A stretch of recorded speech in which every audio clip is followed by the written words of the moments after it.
You ask Tiger to solve. This deals with linear equations with one unknown. The final result is x equals -3. Let's solve it step by step. Group all constants on the right side of the equation.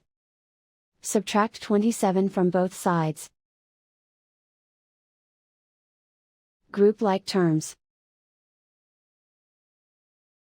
Simplify the arithmetic.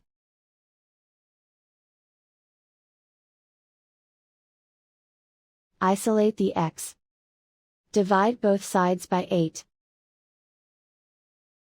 Simplify the fraction.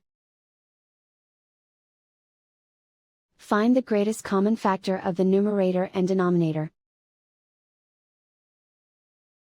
Factor out and cancel the greatest common factor.